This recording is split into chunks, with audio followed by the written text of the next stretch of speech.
हरे कृष्णा। एक भवानी भक्त राजा भगवान का भक्त बन गया। राजस्थान में एक भवानी भक्त राजा रहता था जिसका नाम राव बब्बा था। बाद में इनका दीक्षा नाम पीपा हुआ।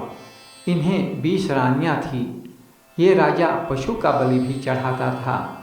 एक बार ये राजा दुर्गा देवी जाने भवानी से मुक्ति मांगा, पर दुर्गा देवी ने इनकार कर दिया। कहा, मुक्ति तो सिर्फ भगवान देता है।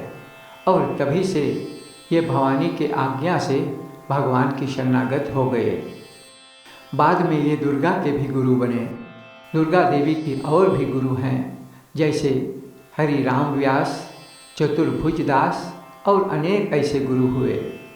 आगे में चलकर पीपा जी ने रामानंद जी से अपनी दीक्षा प्राप्त की। दीक्षा के पश्चात सब कुछ त्याग दी।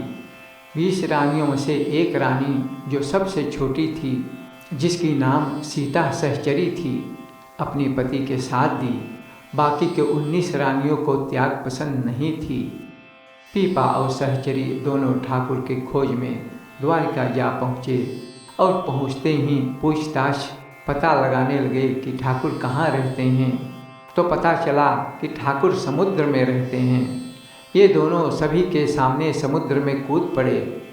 अंतर्यामी ठाकुर तो देख रहा है कि क्या हो रहा है और तुरंत द्वारपालों को भेजा कि जाकर उन दोनों भक्तों को स्वागत के साथ मेरे पास लाओ।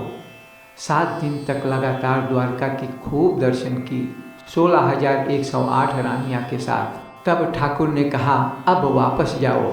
तब पीपा जी ने इनकार कर दिया। भगवान ने कहा, सभी ने देखा तुम समुद्र में कूदे हो। लोग भक्त और भगवान पर कलंक लगाएंगे कि 2 भक्त भगवान की खोज में डूब गए हैं। तुम जाकर उन लोगों से यहाँ की प्रशंसा करो। तो पीपा और सहचरी ने ऐसा ही किया। लोगों ने सुनकर इन दोनों को बहुत मान देने लगे, जो भक्ति जीवन का बाधा है। तब ये दोनों पति पत्नी उस स्थान को छोड़कर चल पड़े। जाते जाते एक वन में आ पहुँचा। वहाँ पीपा जी समाधि में बैठ गए और सहचरी पास में बैठ गई। वहाँ कुछ डाकू आए और सहचरी पर मोहित होकर अपहरण कर ले गए। वो चीख रही थी, मुझे बचा लो, बचा लो, लेकिन कौन सुने, पति तो समाधि में है। तब सहचरी ने दोनों हाथ उठाकर द्वारकाधीश को पुकारी। तुरंत ठाकुर ने उन डाकुओं पर हमला करके और सहचरी को उनके पति के पास पहुंचा दी। वहां से दोनों पति पत्नी चल पड़े। आगे जाते जाते फिर एक भयानक जंगल पड़ा।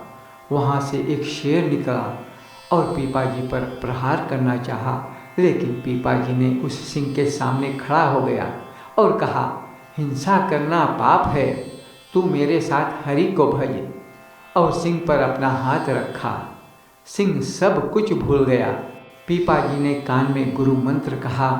फिर 10 दिन तक शेर उपवास रहकर मंत्र का जपन किया और भगवत धाम प्राप्त की। हरि बोल।